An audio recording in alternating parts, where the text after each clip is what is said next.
नमस्कार, आजच्या कुकिंग ब्लॉगमध्ये तुमचं खूप खूप मनापासून स्वागत आहे।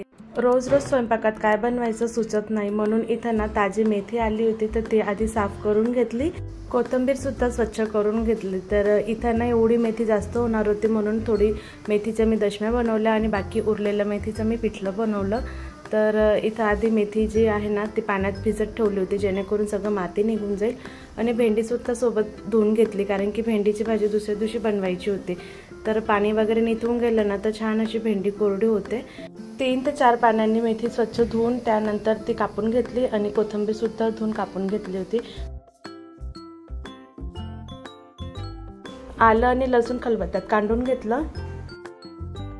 2 वाटीसारखं गव्हाचं पीठ टाकलं आणि त्यानंतर ना पाऊण वाटीसारखं डाळीचं पीठ टाकलं। इथे मी अंदाजाने सगळं टाकलं होतं। तर इथं लाल तिखट टाकलं, हळद टाकली आणि त्यानंतर धने पावडर जे नेहमीचे मसाले असतात ते टाकले, जिरं टाकलं।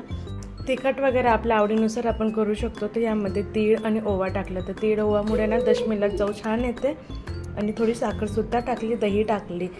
दही आणि साखरमुळे ना मेथीचे जे कडूपणा असतो ना तो बॅलन्स होतो। त्यामध्ये तेल आणि शेवटी चवीनुसार मीठ टाकून मिक्स करून घेतलं। थोडं थोडं पाणी टाकून आपण जशी कणिक मळतो तसं मळून घेतलं। संध्याकाळच्या वेळी असं बनवलं ना तर पटकन होतं आणि मुलांनाही अशा दशम्या वगैरे बनवल्या की आवडतात। इथं ना कांदे वगैरे सुद्धा आपण टाकू शकतो, पण इथं कांदे टाकले नाही मुलांना वेगळ्या, म्हणजे आधीच मी 2-3 दिवसापूर्वी ना कांद्यांचे फक्त कांदे टाकून पराठे बनवून दिले होते, त्यामुळे आज काही मी कांदे टाकले नाही। आठवड्यातून 1 ते 2 वेळेस तरी पराठे होतात, म्हणजे बटाट्याचे म्हणा किंवा कांदे टाकून सिंपल कोथिंबीर टाकून जरी बनवले ना तरी मुलांना आवडतात। इथं मुलांना अक्रोड खायचं होतं तर मध्येच ते आले, मी अक्रोड काढून ठेवले होते की वेळ मिळाला की ते फोडून ठेवेल।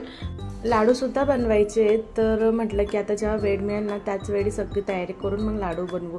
तर इथं पोळी लाटतो तशी आपण घडीची त्या पद्धतीने दशमी लाटून घेतली आणि तव्यावर दोघं बाजूंनी तेल लावून शेकून घेतली।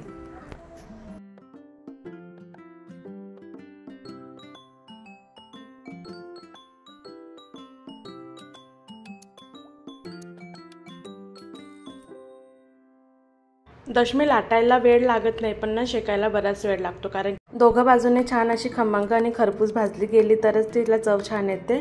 आता दशमी सोबत खायला इथं मी तीळची चटणी होती, पण तरी ठेचा बनवला होता कारण की मिरच्या सुद्धा ना छान होत्या आणि म्हटलं की चला ठेचा बरेच दिवस झाले बनवला नाही, तर इथं ठेचा सुद्धा बनवून घेतला होता। तापलेल्या तव्यावर मिरच्या टाकल्या 5 ते 6 आणि छान असे डाग पडेपर्यंत भाजून घेतल्या। शेंगदाणे आणि लसूण सुद्धा त्यामध्ये टाकून दिलं आणि ते पण भाजून घेतलं। खलबत्त्यामध्ये चवीनुसार मीठ टाकून काढून घेतलं। पुन्हा तवा गरमच होता, त्यामध्ये तेल टाकून जिरं टाकलं आणि मस्त असं परतून घेतलं 1-2 मिनिटापर्यंत, आणि शेवटी चिरलेली कोथिंबीर टाकली। मस्त ठेचा आणि दशमी तयार होती। तर कसा वाटला आजचा कुकिंग ब्लॉग मला नक्की कमेंट करून सांगा। व्हिडिओ आवडला तर लाईक, शेअर, कमेंट, सबस्क्राईब नक्की करा। भेटू पुढच्या ब्लॉगमध्ये। थँक्यू।